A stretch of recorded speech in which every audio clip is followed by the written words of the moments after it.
میں نے الحمدللہ تیری سیوا کے لیے 61 شیعہ تفاسیر کی کلیکشن کر لی ہے۔ اب مولوی صاحب آپ آئیں تھوڑا میدان میں، روبرو بیٹھنے سے تو آپ گریز کر رہے ہیں، یہ جو آپ ڈنڈیاں مار رہے ہیں، خیانتیں کر رہے ہیں، آئیں آپ کو کہہ رہے ہیں 61 تفسیریں، وہ کھولیں 61 تفسیریں، آپ میں جرت اور ہمت ہے نا، وہ 61 تفسیریں کھولیں اور پھر بتائیں، پڑھیں وہاں سے، پھر میں انشاءاللہ آپ کی مزید خیانتیں پکڑوں گا۔ شباز اصفہانی کی خاک ناکلود ہو گئی، حیا مر گئی ہے تیرے اندر بغیرت۔ ترجمہ میں بھی ڈنڈی مارتا ہے، خیانتیں کرتا ہے، اور شودا پتہ نہیں جاہل فنی فلاں، تجھ سے میں مناظرہ کروں گا، تیری حیثیت کیا ہے؟ یہ موصوف کی حیثیت ہے۔ صداقت فریدی صاحب نے ہمارے حوالے سے کئی اقساط پہ گفتگو کی، ہم نے ان کے تقریباً اعتراضات کے جوابات دیے اور اپنے سوالات رکھے، اور جو وہ مقدمہ بیان کر رہے تھے ہم نے ان کے مقدمے کو باطل قرار دیتے ہوئے جو ہم نے ادلہ پیش کیے تھے، ان ادلہ سے ان کا ایک تو مقدمہ باطل ہوتا ہے، اور ائمہ اہل بیت علیہم السلام کا جو انہوں نے حضرت عثمان کا کرتا بنا کر اٹھایا ہوا ہے اور لوگوں کو بالخصوص شیعوں کو وہ بیوقوف بنا رہے ہیں، ہم ثابت کر رہے ہیں کہ ان کا یہ دعویٰ شیعہ کتابوں سے تو قطعاً ثابت نہیں ہوتا، حتی اہل سنت کتابوں سے بھی ان کا دعویٰ قابل اثبات نہیں ہے۔ خوب، اب ایک انہوں نے جو یہ کام کیا ہے جو بہت ضروری تھا کہ میں اس کا جواب آپ کی خدمت میں عرض کروں، وہ یہ ہے کہ انہوں نے شیعہ کتابوں سے خیانتیں کی ہیں، ایسی خیانتیں کہ آج آپ جب ہماری یہ گفتگو سنیں گے، بالخصوص شیعہ افراد، تو صداقت فریدی صاحب کی علمی قابلیت آپ کے سامنے روز روشن کی طرح واضح ہو جائے گی کہ یہ شخص کس قدر قابل ہے۔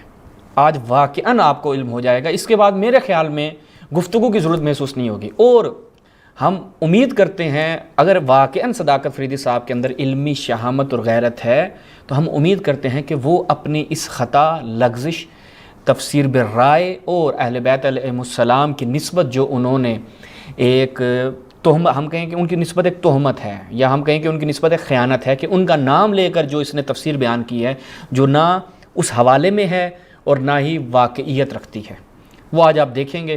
آج کی آپ نے قسط یہ مس نہیں کرنی، حتماً دیکھنی، اور صداقت فریدی صاحب کی آپ کو ہم قابلیت دکھاتے ہیں جو وہ ہمارے حوالے سے گفتگو کرتے ہیں۔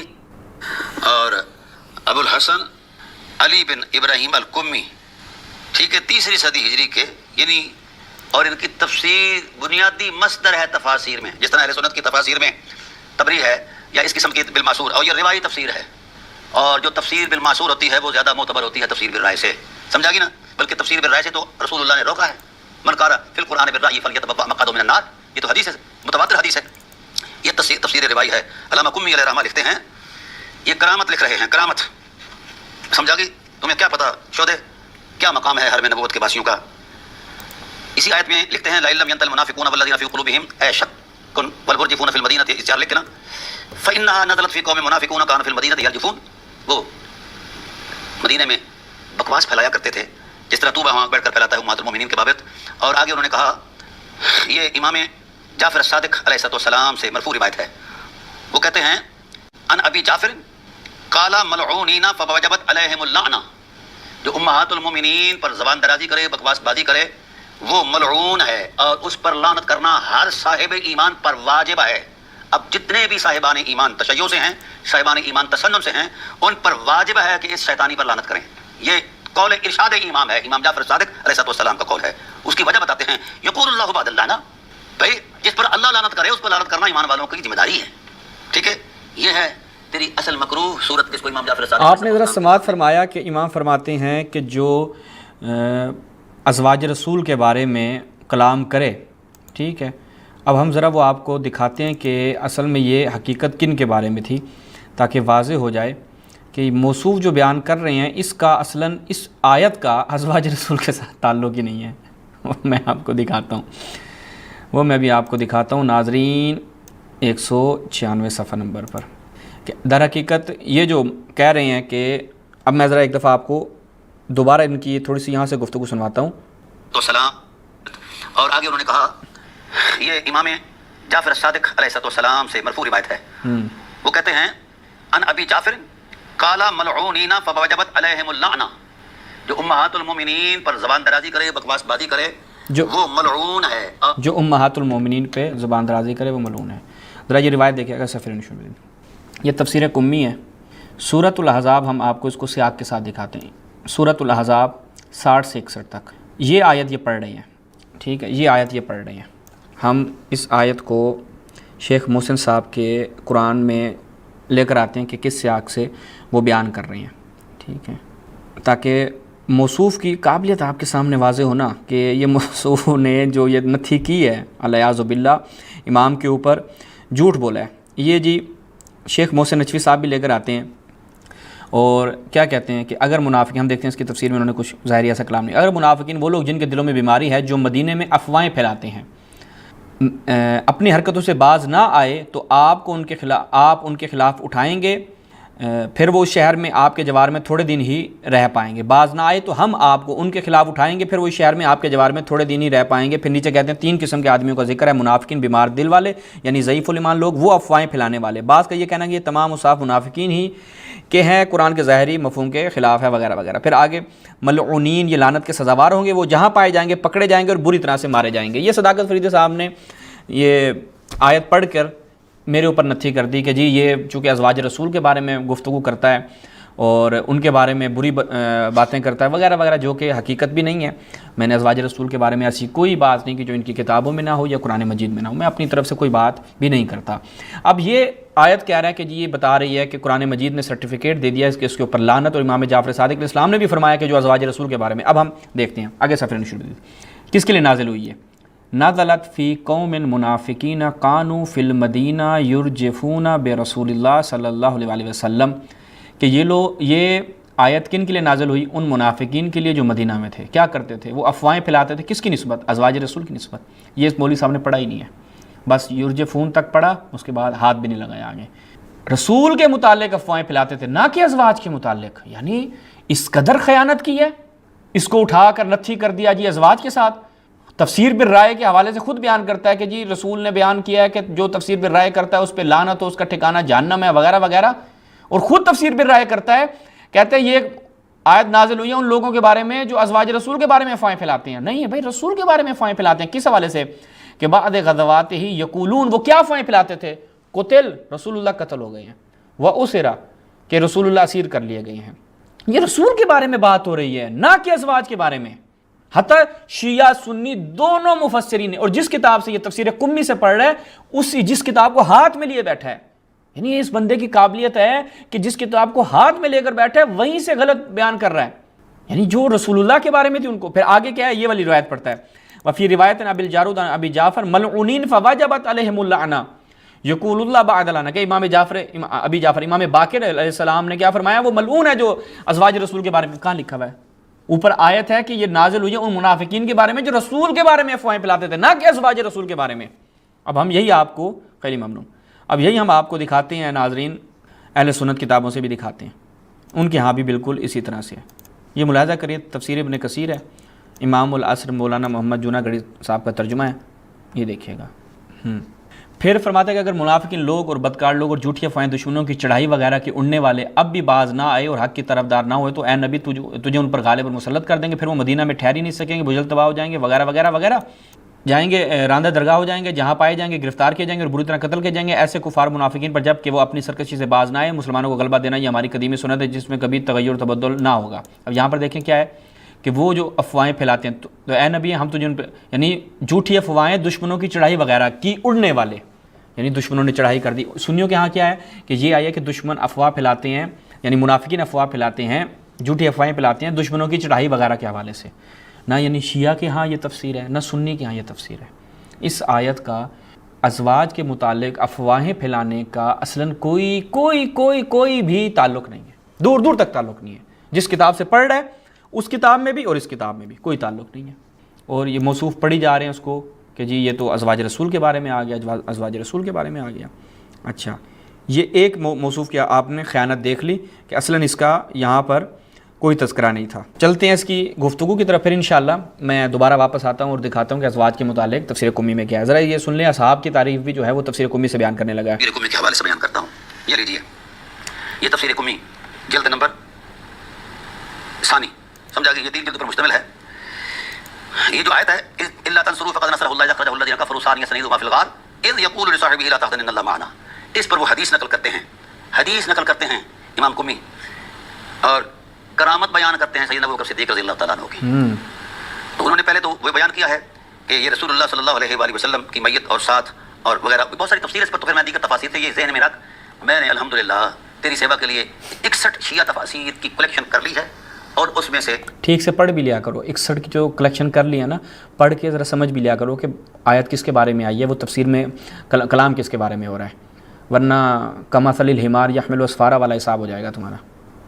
میں اصحاب رسول علیہم الرضوان جن پر دھوپ پھونکتا ہے ان کی حرمت کو بیان کروں گا صرف اہل بیت نبوت کے اقوال کی روشنی میں۔ ائمہ طاہرین علیہ السلام نے کیا کہا ہے۔ اب حضرت محمد باقر ابو عبداللہ امام جعفر صادق رضی اللہ تعالیٰ عنہ سے یہ مرفوع روایت ہے، سمجھا گی؟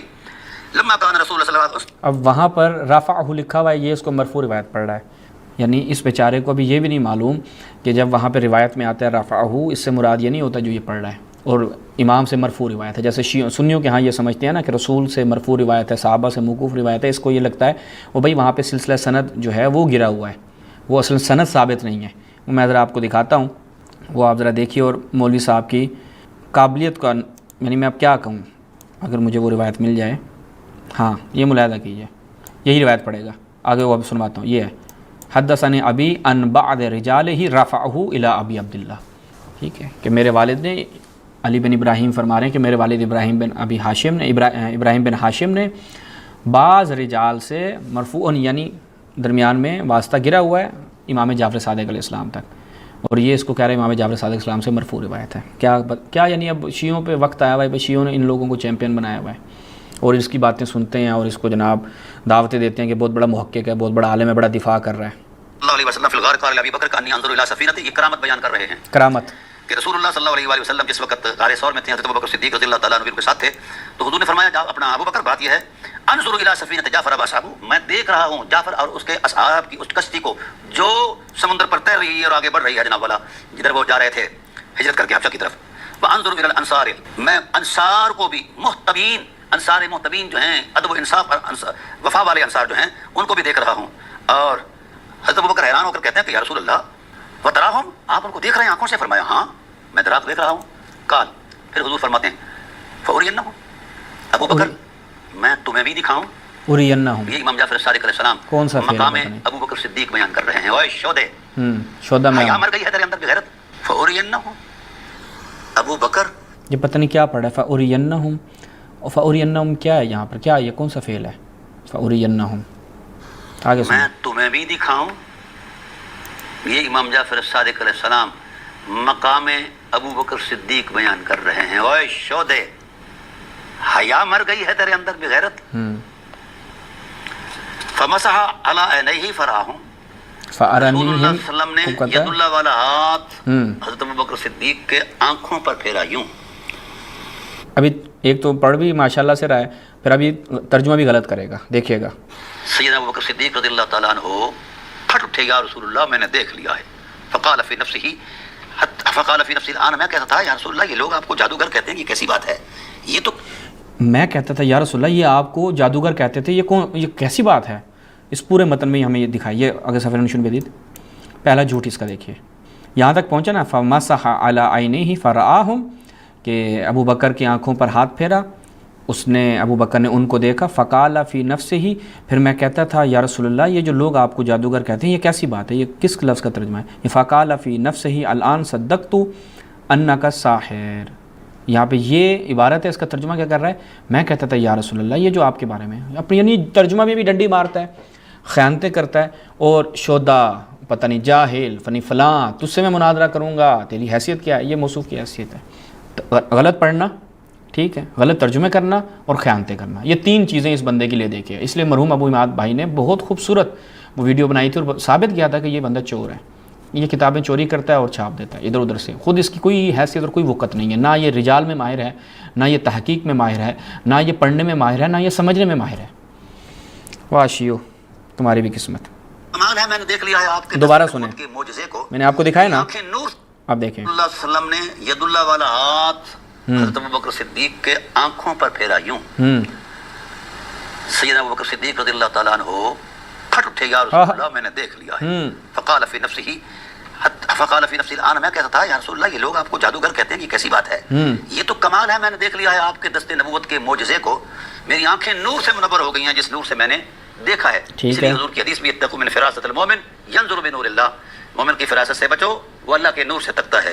رسول اللہ نے ہاتھ پھیرا، اللہ کا نور آ گیا ان کی آنکھوں کے اندر۔ فقال له، جس وقت انہوں نے اس بات کی تصدیق کی نا، یا رسول اللہ میں نے دیکھ لیا ہے، تو جناب رسول پاک صلی اللہ علیہ وسلم نے فرمایا، یہ الفاظ ذرا غور سے سنیے، فقال له رسول اللہ صلی اللہ علیہ وسلم انت الصدیق، تو صدیق ہے، وقوله وجعل کلمۃ الذین کفروا السفلی وقول رسول اللہ صلی اللہ علیہ وسلم، آگے یہ اگلا بیان ہے۔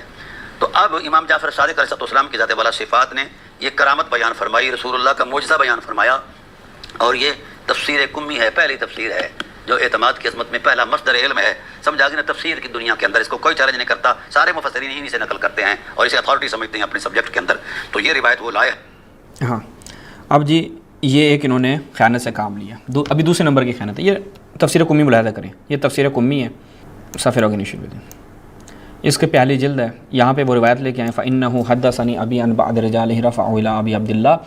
امام جعفر صادق علیہ السلام سے مرفوعاً روایت، جو وہ یہ کہتا ہے مرفوعاً روایت، یعنی گویا کہ پہلی بات ہے سند جو ہے وہ اس کی کامل نہیں ہے، اس میں امام جعفر صادق علیہ السلام یعنی ابراہیم بن ہاشم سے لے کر امام جعفر صادق علیہ السلام کے درمیان کے واسطے حذف ہے، تو سنداً یہ روایت قابل استدلال نہیں ہے، پہلا نقطہ تو یہ ہو گیا۔ خیر لیکن ہم متن کی طرف آئیں تو متن بھی جو یہ پڑھ رہا ہے وہ مراد نہیں ہے۔ کیسے کہ کانا رسول اللہ فی الغار، رسول اللہ غار میں تھے، تو یہ جو اس نے ترجمہ کیا ہے کچھ جو اس نے ٹھیک کیا ہے، تو رسول نے فرمایا کہ میں دیکھ رہا ہوں سفینہ جعفر کو وہ یقوم فی البحر، اور میں وہ یعنی سمندر میں جو ہے، دریا میں جو ہے وہ موزن ہے ان کا جو سفینہ ہے، اور میں دیکھ رہا ہوں انصار کو اچھا جو اپنے گھروں میں ہیں، فقال فلان وتراہم یا رسول اللہ، وہ فلان نے کہا، ابو بکر نے کہا وتراہم یا رسول اللہ، کہ آپ دیکھ رہے ہیں ان کو؟ قال نعم فارنیہم، تو اس نے کہا مجھے بھی ان کو دکھائیے،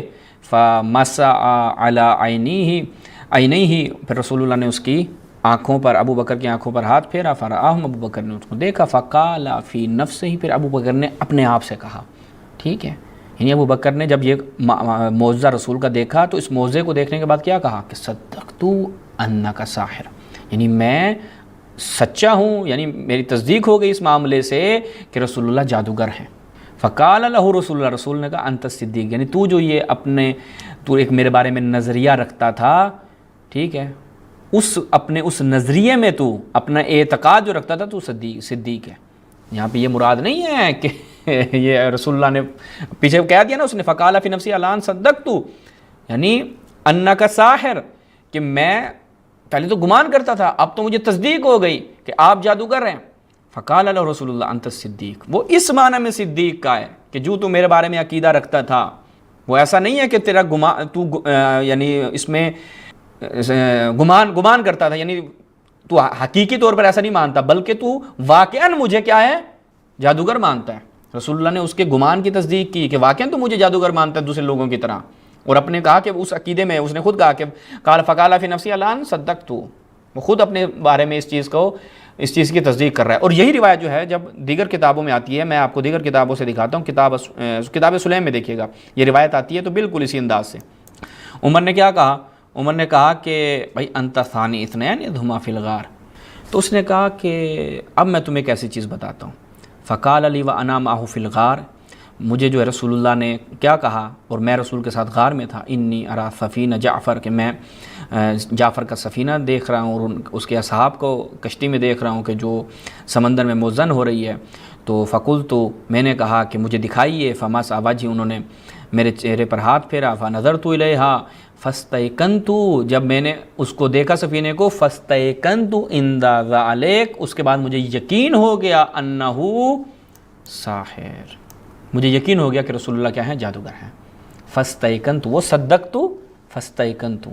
اس کے علاوہ اور کئی ہماری کتابوں میں یہی بہار میں روایت آئی ہے، بہار میں دیکھیں، البتہ بہار میں جہاں سے آئی ہے میں وہاں سے دکھاتا ہوں، یہ بہار میں روایت آئی ہے، بہار میں روایت آئی ہے یہ بصائر الدرجات سے، بصائر الدرجات کے بھی اس کو پتہ نہیں ہوگا، یہ تشیع کی قدیمی منابع میں اس کا شمار ہوتا ہے۔ بصائر الدرجات یہ محدث جناب صفار کمی کی ہے، جن کا متوفہ 290 ہے، کیا بیان کرتے ہیں بالکل اسی روایت کو۔ اب دیکھیے گا یہ تھوڑی سی اس متن سے مختلف ہے۔ قلت لابی عبداللہ، میں نے امام جعفر صادق علیہ السلام سے کہا کہ جو علت فداک، میں آپ پہ قربان جاؤں، سما رسول اللہ صلی اللہ علیہ وسلم ابا بکر صدیق، کہ رسول اللہ صلی اللہ علیہ وسلم نے ابو بکر کو صدیق کہا۔ قال نعم فکیف، اس نے کہا یہ کیسے ہو سکتا ہے کہ حین کان معه فی الغار، جب غار میں تھے پھر وہی رسول اللہ نے سفینہ دیکھا، تضطرب فی البحر ذال، قال یا رسول اللہ وانک تراها، کہ آپ ان کو دیکھ رہے ہیں؟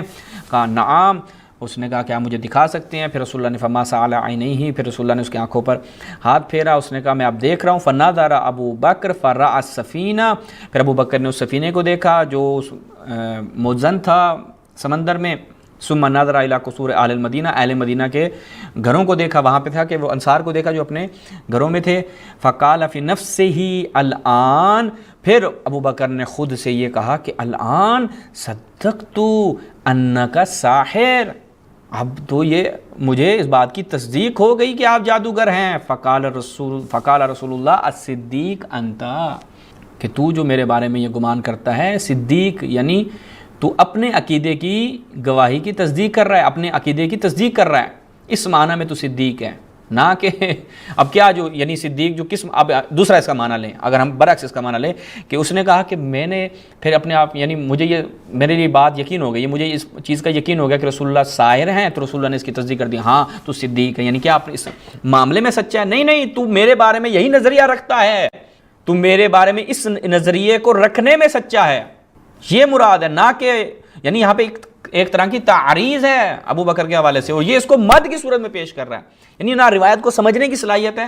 اگر اس روایت کو دیگر کتابوں سے بھی دیکھتا، پھر روایت کا اسلوب دیکھتا، روایت کی فضا دیکھتا، تو اس کو سمجھ میں آ جاتا ہے، کیونکہ اس نے ڈنڈی کہاں ماری؟ اس نے ڈنڈی اس جگہ پہ ماری کہ الان صدقتو کو یہاں پہ کہا الان، آگے ترجمہ کر دیا کہ لوگ جو آپ کے بارے میں کہتے ہیں آپ جادوگر ہیں، لوگ نہیں، صدقتو انک ساحر، اس کے علاوہ یہ اس کا نہ کوئی جا کر کتب کو بھی کھنگال لے تو اس کا یہی معنی اور مفہوم بنتا ہے، جو اس موصوف کو بالکل سمجھ میں نہیں آیا۔ اچھا جی، چلتے ہیں جی ایک قدم اور آگے۔ اچھا، اس کے بعد یہاں پر تیسری اس کی ڈنڈی آپ کو دکھاتے ہیں، یعنی جو اس نے تیسری ڈنڈی ماری ہے وہ بھی میں آپ کو دکھاتا ہوں۔ اب ایک اور روایت پڑھے گا اور اس سے یہ ان کے کیا ہے جی فضائل ثابت کرنے کی کوشش کرے گا، وہ ذرا میں آپ کو موصوف کی وہ ڈنڈی بھی سناتا ہوں، ملاحظہ کیجئے۔ شباز اصفہانی کی خاک ناکلود ہو گئی، یہ دیکھیے گا۔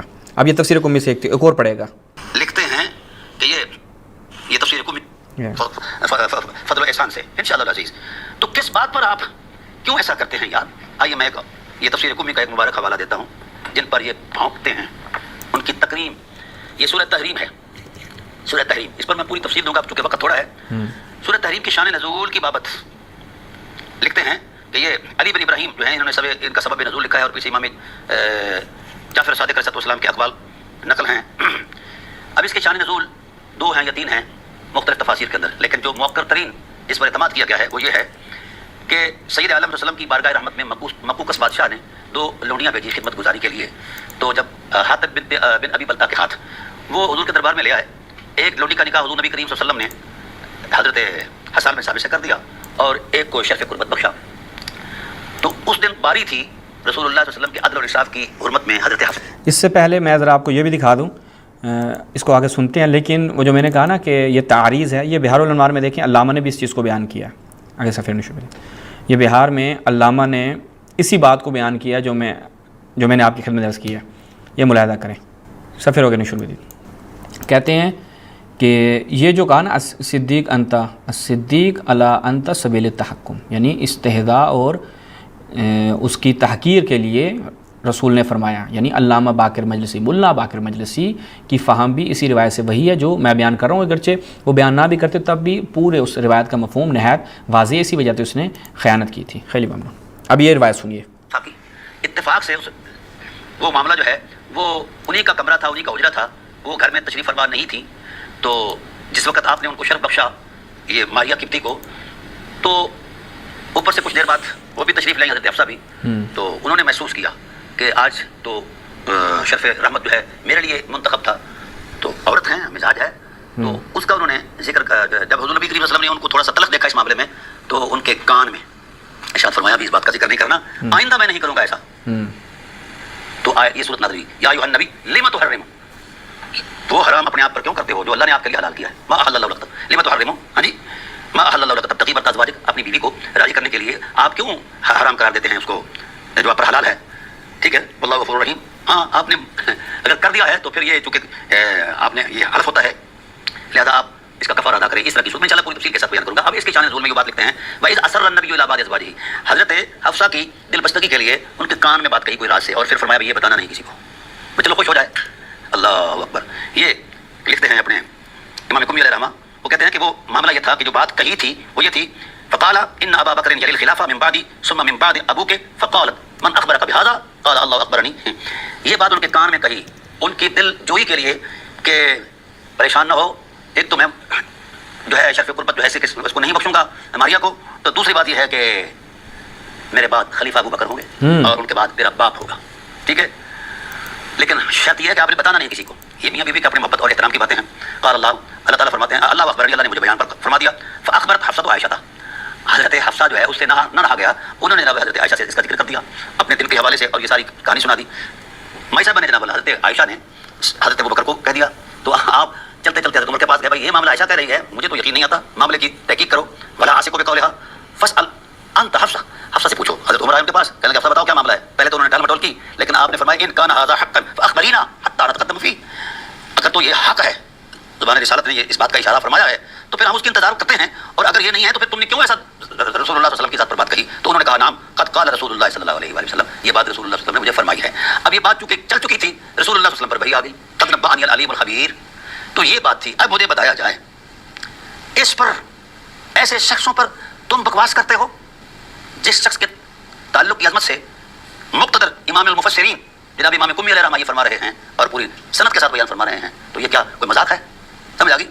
تو جن باتوں کو اہل بیت علیہ السلام نے عنوان بنا کر اور اس طرح کی باتیں نہیں کی جو تم بنا رہے ہو، بناتے ہیں، یہ تمہارے گھر سے سب کچھ نکلے گا. لیکن چونکہ تم شیعہ نہیں ہو، شیعہ ہوتے تو میں تم سے اس طرح ڈیل کرتا، تم صہیونی ہو، شیعہ ہوتے.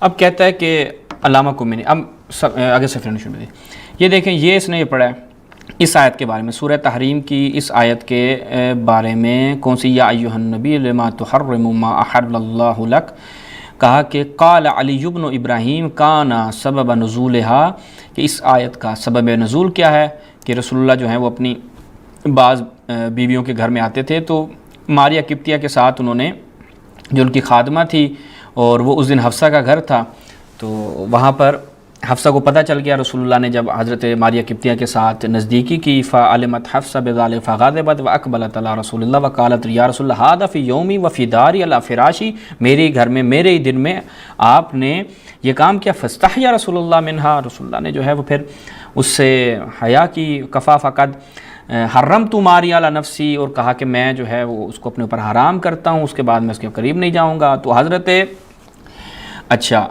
آگے دیکھیں، فَإِن، اب کہا کہ وَأَنَا أُفْضِي إِلَيْكَ سِرًّا، میں تمہیں ایک راز بتاتا ہوں. فَإِن أَنْتِ أَخْبَرْتِ بِهِ فَعَلَيْكَ لَعْنَةُ اللَّهِ وَمَلَائِكَةِ النَّاسِ أَجْمَعِينَ. مولوی صاحب ٹھیک سے پڑھ بھی لیا کرو نا، کہ اگر تو نے یہ بات کسی کو بتائی، ٹھیک ہے، فَعَلَيْكِ، پس تمہارے اوپر اللہ، ملائکہ اور تمام لوگوں کی لعنت ہوگی. اس نے کہا فقالت نعم، ٹھیک ہے یا رسول اللہ میں نہیں بتاتی. کہ ما ہوا کہا کو کیا ہے، فقال ان ابا بکر یلی الخلافہ بعدی ثم من بعدہ ابوک. فقالت من اخبرکی بہذا فقال اللہ اخبرنی. فاخبرت حفصہ عائشہ، کیا ہوا جی، حفصہ نے عائشہ کو بتا دیا.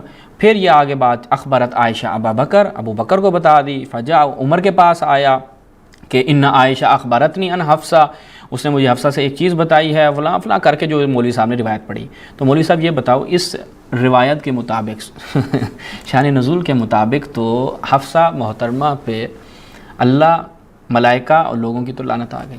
پہلا نقطہ تو یہ تھا. اگر اس کو ہمارے خلاف بیان کرنا تھا، ہمارے لیے دلیل بنانا تھا، تو ہمارے یہ دلیل میں تم پھنس جاتے ہو. ٹھیک ہے، اگر تم بھی اس کو مانتے تو بسم اللہ حفصہ کے اوپر پھر آج کے بعد بسم اللہ کر لو. ٹھیک ہے. دوسرا نقطہ یہ ہے کہ رسول اللہ نے یہ خبر دی ہے، رسول اللہ نے، اور حقیقت بھی ایسے بھائی میرے بعد یہ لوگ آئیں گے، جیسے رسول اللہ نے کئی اخبار غیبی دی ہیں. اس کا مطلب یہ نہیں ہے کہ رسول اللہ ان کو یہ اس چیز کے اوپر راضی ہیں. مثال کے طور رسول نے فرمایا اے عمار تقتلک فئۃ الباغیہ، تجھے ایک باغی گروہ قتل کرے گا. اب اس کا کیا مطلب ہے؟ یعنی ایک خبر غیبی کو یہ کہہ رہا ہے کہ گویا رسول اللہ جو بتا رہے ہیں، اور واقعاً ایسا ہوا کہ امیر المومنین کو معین کیا تھا لیکن ابو بکر عمر آ گئے، بتا دیا کہ بھائی ابو بکر آئے گا عمر آئے گا، تم لوگ خوش ہو جاؤ۔ حقیقت سے یعنی رسول اللہ کے ان کو اپوائنٹ کرنے سے رسول اللہ اس کے اوپر راضی ہیں، اس روایت سے کچھ معلوم نہیں تھا، فقط یہ خبر ہے، فقط یہ خبر ہے، ٹھیک ہے۔ اور دوسرا اس میں نقطہ یہ تھا کہ آپ کی حفصہ جو جن کی آپ فضائل بیان کرنا چاہ رہے تھے اور میرے اوپر اس حوالے سے بڑی لانتیں بھی کر رہے ہیں، تو وہ ماشاءاللہ یہاں سے ثابت ہو گئی۔ تو دوسری یہی چیز ہے کہ اگر آپ اسی تفسیر قمی میں دیکھ لیں تو اسی تفسیر قمی میں علی بن ابراہیم جو ہیں وہ یہ بیان کرتے ہیں کہ جناب ماریہ قبطیہ پہ جو وہ افک والا معاملہ ہے، افک کا معاملہ یہ ہے کہ عائشہ کے لیے، وہ عائشہ کی برات کے لیے نازل ہوئی، جبکہ شیعہ کتابوں میں اسی تفسیر قمی میں، مولوی صاحب آپ کے پاس دونوں جلدیں نا، وہ جا کے دیکھیں، لوگوں کو دکھائیں بھی صحیح نا، کہ جناب ماریہ قبطیہ پہ تہمت لگانے والی حضرت عائشہ تھیں اور حضرت ماریہ قبطیہ کی براعت میں وہ آیات نازل ہوئی ہیں، یہ بھی اسی تفسیر قمی میں، وہ بھی ذرا آپ جا کے دیکھ لیجئے گا تاکہ آپ کو اپنی دوسری امی جان کا بھی تھوڑا سا پتہ چل جائے۔ ام المومنین ہے، قرآن مجید سے ثابت ہے، مومنین کی ماں ہیں، خود ان کا کیا سٹیٹس ہے وہ ایک الگ مسئلہ ہے اور الگ بحث ہے، اور تو یہ میرے اوپر جو کہہ رہا ہے کہ بھائی میں ان کے بارے میں ایسی ویسی باتیں کرتا ہوں، میں اپنی طرف سے کوئی بات بھی نہیں کرتا۔ خلاصہ کلام یہ ہوا کہ مولوی صاحب نے جتنی بھی دلیلیں دینے کی کوشش کی تفسیر قمی میں، ایک دلیل بھی ان کے مدعا پر دلالت نہیں کرتی، اور مولوی صاحب نے رج کے خیانتیں کی ہیں، ترجموں میں بھی، بیان کرنے میں بھی، تفسیر کرنے میں بھی، اسے بھی ہم اکتفا کرتے ہیں۔ انشاءاللہ اگلی قسط میں ہم مولوی صاحب کو مزید آئینہ دکھائیں گے کہ مولوی صاحب نے کس قدر جو ہیں وہ مزید خیانتیں کی ہیں، وہ آپ اس کا انتظار کیجئے۔ اب مولوی صاحب آپ آئیں تھوڑا میدان میں، روبرو بیٹھنے سے تو آپ گریز کر رہے ہیں، یہ جو آپ ڈنڈیاں مار رہے ہیں، خیانتیں کر رہے ہیں، آئیں، آپ کو کہہ رہے ہیں 61 تفسیریں، وہ کھولیں 61 تفسیریں، آپ میں جرت اور ہمت ہے نا، وہ 61 تفسیریں کھولیں اور پھر بتائیں، پڑھیں وہاں سے، پھر میں انشاءاللہ آپ کی مزید خیانتیں پکڑوں گا۔ اور ہمارے ساتھ گفتگو کے دوران آپ کو ایک یہ فائدہ ہوگا کہ آپ کو شیعہ روایت پڑھنے کا، سمجھنے کا، اور شیعہ کتابوں کو کس انداز سے آپ نے پڑھنا ہے، یہ ایک اسلوب آپ کو سمجھ میں آ جائے گا، اور تھوڑا آپ کے اندر انشاءاللہ یہ رشد آئے گا، گفتگو کرنے میں بھی آپ کو مزہ آئے گا بعد میں، جب آپ شیعوں سے سیکھیں گے، تشیع کا فیض لیں گے جیسے کہتے ہیں سنیوں نے رافضیوں کا فیض لیا، تو آپ کو بھی رافضیوں سے فیض لینا ہے، اور یہ ایک فیض لینے کا طریقہ ہے۔ جو آپ نے خیانتیں کی انشاءاللہ آپ ان سے رجوع کریں گے اور مزید اچھے سے، بہترین انداز سے، بغیر خیانتوں کے ہمارا جواب دینے کی کوشش کریں گے۔ والسلام علیکم ورحمۃ اللہ۔